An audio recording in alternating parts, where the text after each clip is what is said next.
Hello everybody, my name's Llama Joe and welcome to my channel. Alright, we are back with the letter. Okay, so there's some weird fishy things going on. Oh, sorry, I gotta take out these little ankle brace things I have to wear for my feet. They're good and whatnot, but they're really freaking tight. Like, and it doesn't matter if I loosen them or not. So after a while, they do more harm than good. So, I apologize. Be just a moment. There we go. There we go. Okay. So we had some weirdness going on here. But we've already gone through this part, so we'll click the next part. The gods smile down on her. Though, if I may be honest, she is to be envied.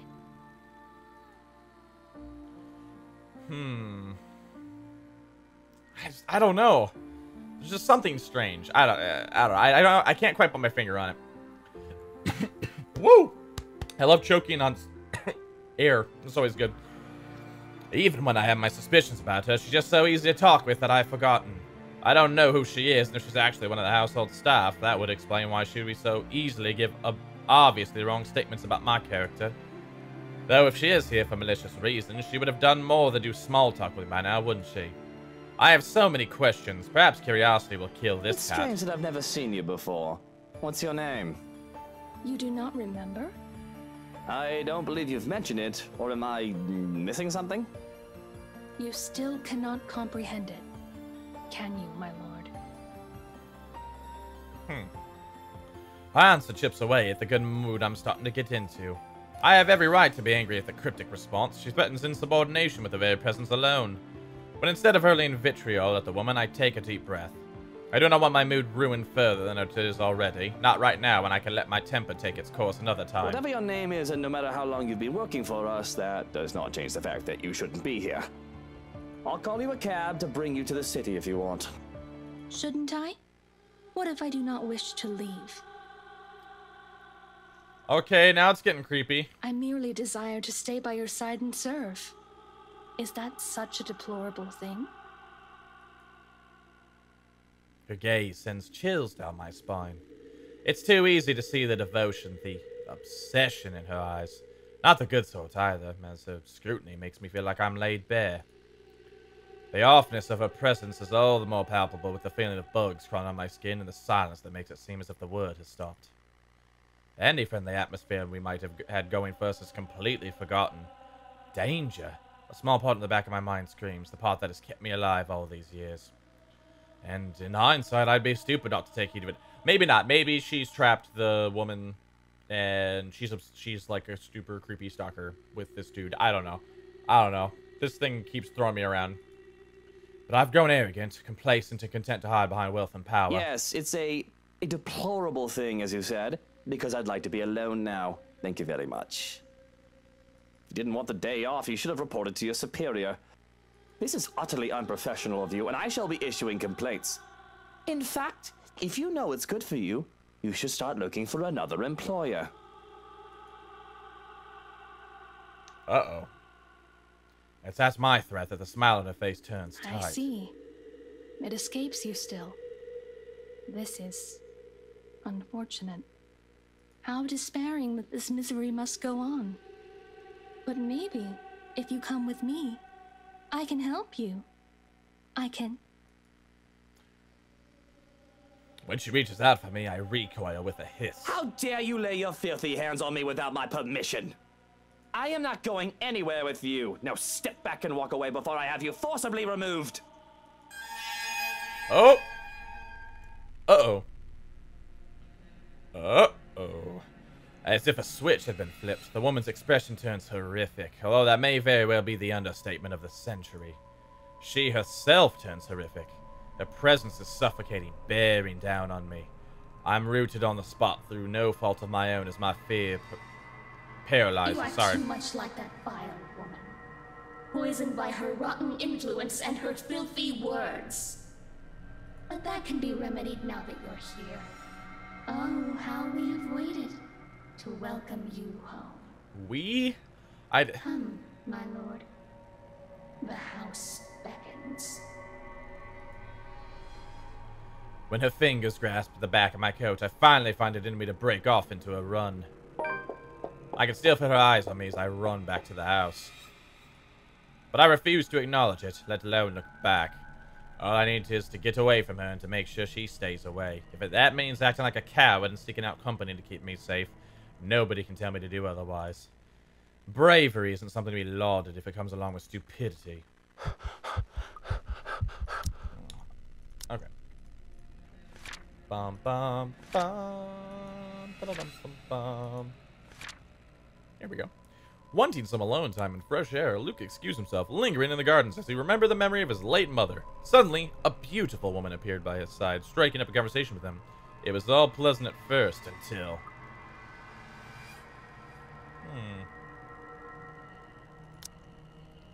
It must have been a sight to see the usually composed and reserved Luke Wright bursting through the doors. Not that I have much of an audience, unless they are the staff members who've chosen to disregard my orders for them to leave. Really, I still doubt that woman is one of the staff.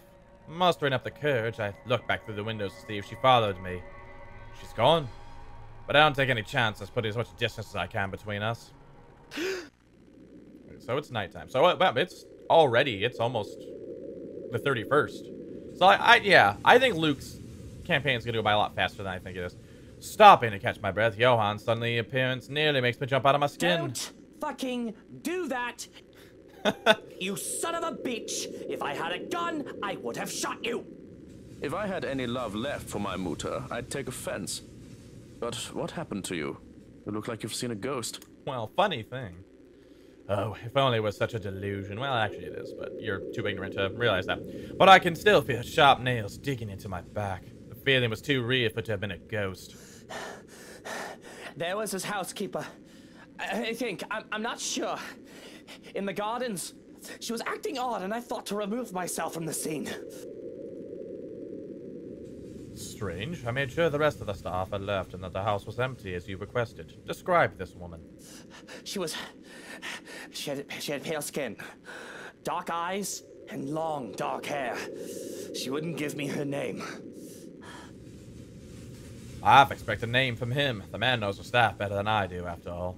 But instead of an answer, he grows quiet. I'm pretty sure that is not a good thing. I'm even more worried when the other man looks me over. I have to protest when he pulls back my collar. What the bloody hell are you doing? Checking for marks. Needle marks, to be exact. We don't have anyone like that among the staff. You could have easily been kidnapped.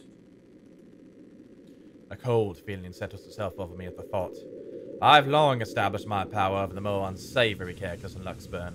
Or I thought I did. And the most harm I thought that could come to me would be slander, robbery, or incarceration. Kidnapping? An attempt on my own person? I've forgotten that I'm as human as mortal as any other man, despite my wealth and status. Fortunately, you look unharmed. But I advise that you be accompanied by trusted individuals at all times from now on. If not me, an assigned guard. I'll be informing them of this soon, as they return from their day in the city. Already, I can feel the energy leave me at the realization of what could have been. All right. Yes, I suppose we should do that. But I think I'd like to call it a day. I should be safe in bed, yes? I'll stand guard outside for the night. The madam has been inquiring about you, by the way.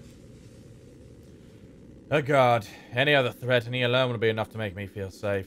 But what I saw, whatever it is I saw, would one man be enough? That's all well and good, but there's something else. That housekeeper, she... Luke, you're home. I was worried about you. The grin that I can muster is probably lopsided. Forced as I snap my mouth shut to keep myself blabbing about witches and monsters. Because here I am, standing in the hallway, dirt on my pant legs and sweat dotting my forehead. A far cry from my usually pristine condition.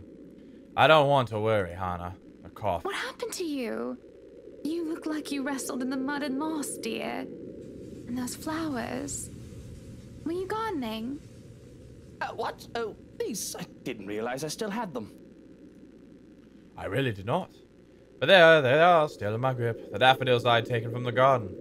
Even in the wake of my flight, I refused to let go of them, whether I was conscious of it or not. Shall I put them in a vase? Oh, give them a hand, you fucking asshole. Why is it even a choice to throw them away? Perhaps I did it to save face, and maybe a small part of me really had planned to take them for her. But like a young man presenting flowers to a Valentine's, I awkwardly thrust the bouquet in Hannah's direction. They're for you. These are lovely, thank you. But aren't these? The surprise is to be expected, and the open-ended question needs little interpretation.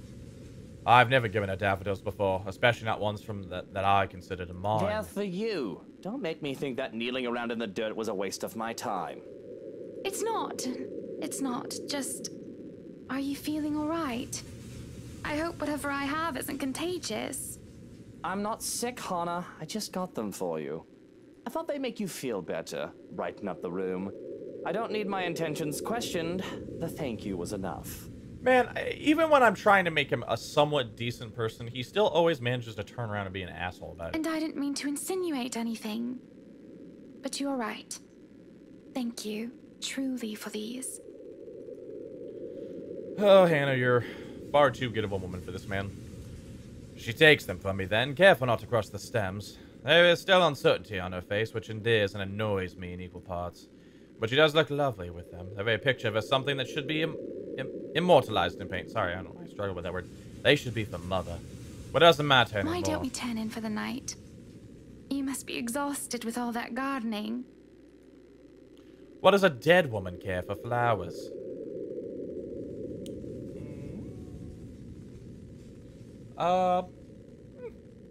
Sure.